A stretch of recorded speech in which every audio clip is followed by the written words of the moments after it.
Hi, it's Sarah, and this is our weekly hangout with the bloggingbunch.com. Let's see, my computer's yelling already. We just got started. Let's see, bloggingbunch.com. Yes, we are in the business of blogging, and we are going to help you get there too. And this is my blogging partner, Carrie. Hi, I'm Carrie from CarrieL.com, and I blog about parenting in Dallas and all kinds of fun stuff, and we're excited about today's hangout, actually. She is still, if you watched last week, she was under a pile of planners, and she is still under a pile of planners. I'm just noticing. It's worse. I think it's worse this week. I don't know why or how that happened, but... Well, it's getting closer to Christmas. People are like, hey, I need my gifts, and that's a good one. Let's see. Mine sits right here next to my computer. So that I can do my meal planning online, and then I just okay, last week we talked about how to make money with your blog, okay? And we were 10 ways to make money with your blog. We only got through 5 because we try to do 20 minutes so that these are small chunks that you can just, sit and get through. Busy moms, busy bloggers, lots going on. So we only did 1 through 5 last week. And those were, number 1 was affiliate marketing, which we recommend Amazon or Target. Number 2, product sponsorship, when businesses send you product for you to do reviews or giveaways. Number 3 was ads, like AdSense, or Carrie's started working with the Blogger Network, so putting ads on your site. Number 4 was sponsored posts, where a brand pays you to do a post for them, and there's lots of places that you can sign up for that. Actually, if you go to thebloggingbunch.com/monetization, or just in the up at the title, or up in the bar, if you click on monetization, there is a free ebook with 21 ways to monetize your site, and I list specific places to go for all of these. Free ebook, 21 ways, just listed out, easy to go. Number 5 is on the next page. Oh, blogging for pay. And let's see, I know I wrote about this someplace this week or last week. If you notice, I think it was a Facebook post. Look on Craigslist. People are hiring bloggers. People are hiring social media managers. Like, we all know how to do this. You can get a job making 40 grand with health insurance. If that's what you need, you can do this. Like, I found one that was downtown Austin. Like, I could have a drive downtown with my husband, right? Of course, he would pick up the kids and deal with the dogs and all that stuff. But it is a possibility, right? There are jobs as a blogger for a company. And let's see. And there's a benefit to that too, right? Because you're not paying for we pay for our blogs. Our blogs aren't free. We hire people to help us. We design them. We host them. And there's all those expenses that you have. So, if you just like to write and you're good at it, then maybe finding someone else to work for is a really great option, because, like you said, that's crazy. You can be a blogger and get health insurance. That's so awesome. So you can go on and do what you love for somebody else, and then you don't have to be paying yourself. Someone else to pay. It takes some of the personal out of it, right? Like, oh my gosh, I just poured my heart into this post and nobody read it, so it might take some of the personal points out of it. On the blog this week, I posted about content marketing and how content marketing is yesterday, yes. Content marketing is the new buzzword for 2015, but that's where businesses are seeing that blogging is an actual profession, and it is an actual way of marketing to their customers and retaining customers and building loyalty with their customers. So they're seeing the value in it. So you're going to see more and more blogger jobs for companies in 2015. This is my prediction, which tomorrow's post is predictions. That one's on there. I can see into the future. Awesome. All right. So help me with my lottery. Yeah, I know. think my house would look like this if I actually went into the future? Number 6, ebooks and products. All right, so ebooks. 7 is more products. Okay, so, and Carrie can definitely speak to that one.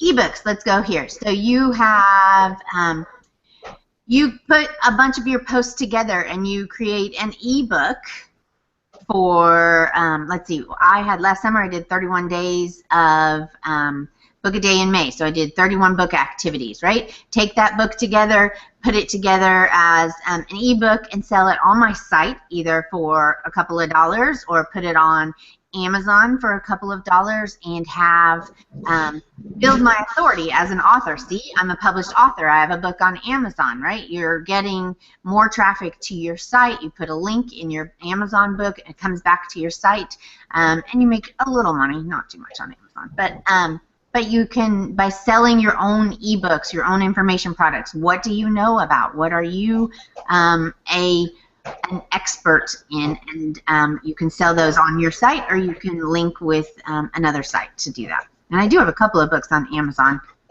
Come and go.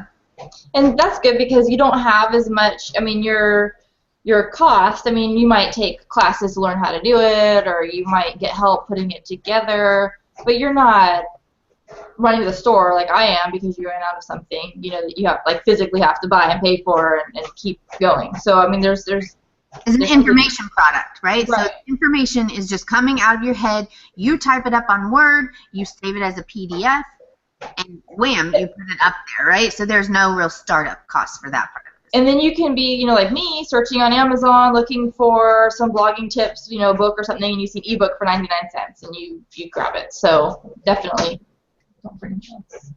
Don't forget this. Yeah, sorry, my printers are really loud, so I'm just like, I'm not starting more print jobs. I hear like printing in my head.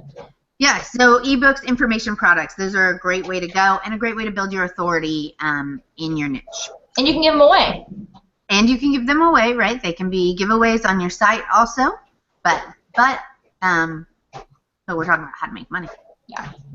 But that can also, you know, it makes you money. You give them away free. You say, hey, check out this other product that I have, or, you know, get on our list, and then that gets you money too. But getting on the list is number 9. 7 is physical products. Okay, sell physical products.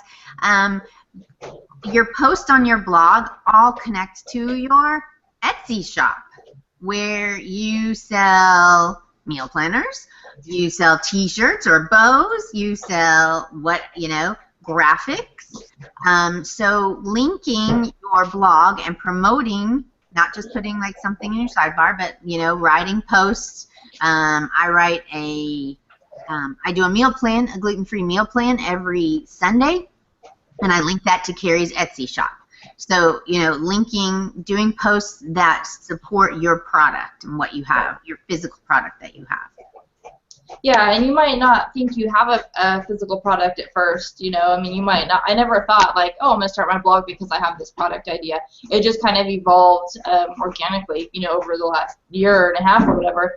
But you probably, I mean, and you probably know if that's the direction you're going to go or not, right? Like, if you have something you're going to do, like you like to sew, or you like to knit, or you're a graphic designer, or whatever, all those different things, your blog is just a platform for them. So for me, it's a great platform, and eventually my blog will probably turn into more of a website and a shop and a site for my product versus like a blog. So, but that's, you know, down the road quite a way. So until then, I feel like my blog is a great place to connect with people, to give them products that relate, or information that relate to my products, and to take the people who are buying my products and give them other helpful information that they like that will make them turn into a reader. So I'm trying to develop relationships with people, and my blog gives me a channel for doing that. Which is content marketing. Yeah. Yeah, it's crazy. Like, I never thought I'd be a content marketer, but here I am. Yeah, here you are.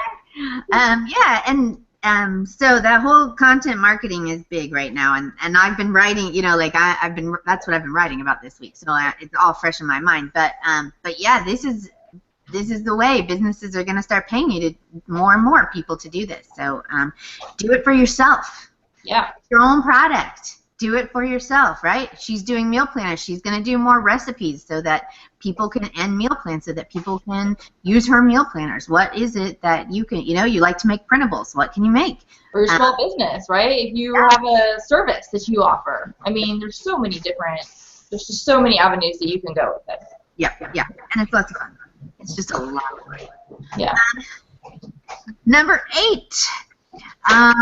Number 8 is advertising. Sell advertising on your site. We talked about ads, like having Google Ads or other kinds of ad networks on your site. But you can also sell ads on your site. So in the sidebar, you have the little a little ad space.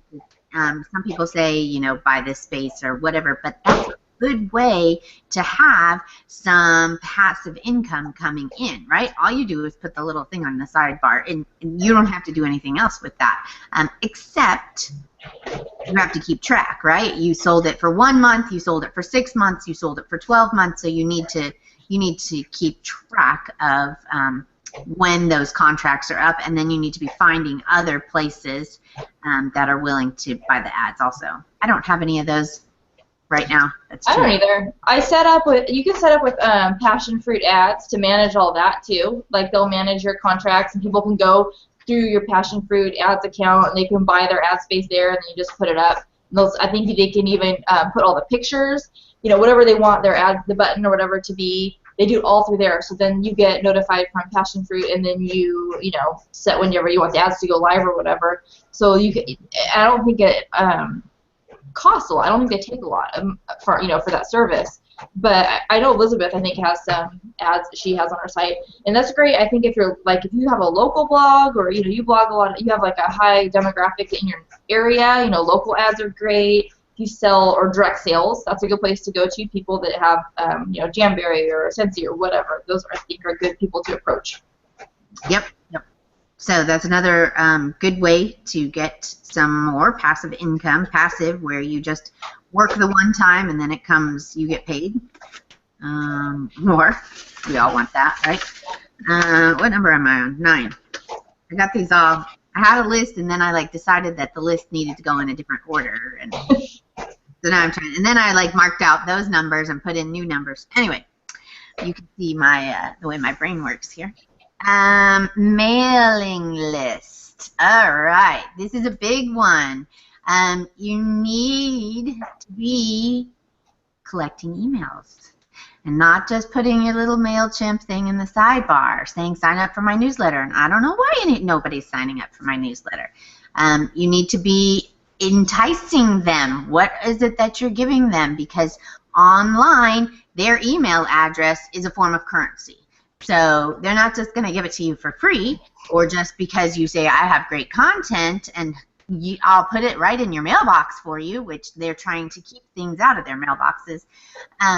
You need to be able to give them something, a free mail planner, a free printable, 31 books activity, whatever it is. What do I have right now? I think I have a recipe book. But it's not converting well, right? So you can change it each month also. Like Kids Activity Blog, theirs is a monthly play calendar. Things to do each day of the month. What are they going to do? So building that list. And people say sometimes, but, I'm working on building my Facebook or my Twitter or Pinterest following, which, yes, is important also. But what if Facebook decides not to show anybody your blog page? And they already do that, and now Pinterest is doing it too. So you got to have another avenue of reaching people. You control. Yeah. You are in control. If you have that email list, you control the email list. And people will pay you to send out emails for them to your list. So you can market your own stuff, right? You can market your own information or physical products to your list if you have those emails. You can now remember, you're not just spamming. but you're giving them valuable content because you want them to stay on your list. Now, if people, Carrie and Elizabeth and I have kind of been like, oh, you know, so-and-so unsubscribed from my page or unsubscribed from my thing, and we take it so personally. But if they don't want to be there, then you don't want them there. Right. That's not the people that you want to be engaging with you, because they're not engaging, right? So what's the point? Engaging. It doesn't do anything for you. So we want to build. Fine, right? Like I unsubscribe from emails all the time. Right. I mean, you come and go, and then that doesn't mean you won't come back or like come across that again and be like, oh, hey, yeah, or your friend tells you, oh, gosh, you should have seen what Sarah put out on the Blogging Bunch, or Carrie gave away this. You know, like, it doesn't matter. But all right, so you have your list. You can market your affiliate links. You can market your info products and your physical products. You can sell ads on your weekly newsletter. If you have this email list, they always say the money's in the list, because guess what? Money's in my list. I've had more people asking me for sponsored posts, too, asking for my number of email subscribers. Really? People have asked for that in the last month, so. So that's starting to, you know, they want to know how many people, because you have a direct link into their email. You're just taking your content and putting it into their email box. I think they know, you know, these people on Facebook, yeah, I shared on Facebook, nobody's seeing it. You know, compared to how many people maybe could be seeing it, maybe in my inbox, yeah. So I think it's just something to build, start building it. And no you reason not to build it. Different, and we'll talk more about that in a couple weeks when we talk about list building. But you know, you don't have to have just the one thing. Change it out each month. Have different things for different posts. It doesn't have to be just one thing that you've done. Wow, Charles is in trouble. So loud, I know. Sorry. Hang on one moment. Finish taping that, please. So I can move on. Are you done? We're sending back the two laminators. Oh gosh. Are you done, Charles? Yes. Okay. All right, so that was number 9. Look at us, 10:17. And number 10 is building your authority, speaking, going out and saying, you know, I'm a public speaker, doing these videos. You can monetize on YouTube also. You can be a public speaker, though. Start going to sending in your what is it?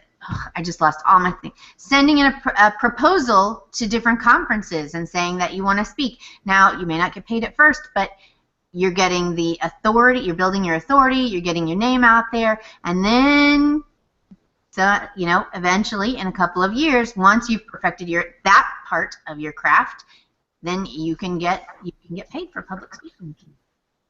Yeah, and, you know, you can do it on a local level. I do some local classes, like I'm talking really local, right? In my local rec center, you know, 3 people show up, but it's helping me because I know what's working, what's not working. I have a little test audience, you know. I'm able to kind of work through the material I want to cover, that I don't want to cover, that's what I need to have put together for them, you know, what people are interested in. So, and all I did to set that up was I emailed the rec center and said they have, you know, do adult education, and said, can I teach a blogging class? And they were like, sure. And that was it. You know, you just got to reach out and do that kind of stuff, and you never know. Library, Chamber of Commerce, local rec center, you know, any little meetings that you can get into. If that's something, if speaking is something that you want to get into, you can even host yourself. You know, start at your house, or like rent out a conference room, or, you know, for $50 for an hour or whatever, and do it yourself. I mean, right. It doesn't have to be somebody else either. But the thing, like at the library, you do it at the library is going to publicize it for you. They publicize it. Yeah, totally. So it's a great, and you know, it's a place people go and they feel safe going to. Right. So there were 10 ways that you can make money. Your little blog that you have in your little corner of the blogosphere can actually lead to all of these big things. But it's not just going to happen. You have to have a plan. You need to set that plan. You need to decide what is it that I need to be doing every single day that's going to get me that, right? If I want to be a public speaker, okay, here's what I want to be a public speaker, then, you know, I want to speak at conferences, then what are the steps that I need to take in order to get up there? So thinking about each step that you need to take, being consistent with your blogging, being consistent with your marketing, being consistent at building your list, or or even getting a job at getting a job as a blogger for a company is going to teach you a lot of things. Like right now, that's actually kind of appealing to me because you're going to have a lot of business know-how and learn a lot of things, and you stay there for a year or two, and you move back into the private sector and doing your own thing. But you're going to learn a lot about business that way. And you're going to reach a lot of audience. Right. You're going to be able to reach a big audience, a new audience, and take that to your take that back with you. So there's lots of different ways. They're not fast, unfortunately, but there are lots of ways to grow your business. Just make a strategic plan and work that plan. Wins the race. Yeah. Let's see. So this will be our last hangout for the year. We are going to take the next few weeks off since it will be Christmas Eve and New Year's Eve. And then we will be back on January 7th. We will have Jill from Blog Chicka Blog, and she is going to be talking to us about some strategies for Pinterest and the new Smart Feed and all kinds of fun things. And then we're going to start having some guests a couple times a month. So we've got Kristen from Mommy and Sports is going to talk to us about videos later in January. So we've already got a couple of people lined up. January is all set to go. So hopefully you'll join us then, and you have happy holidays, and we will catch up with you in the new year. Bye. Bye.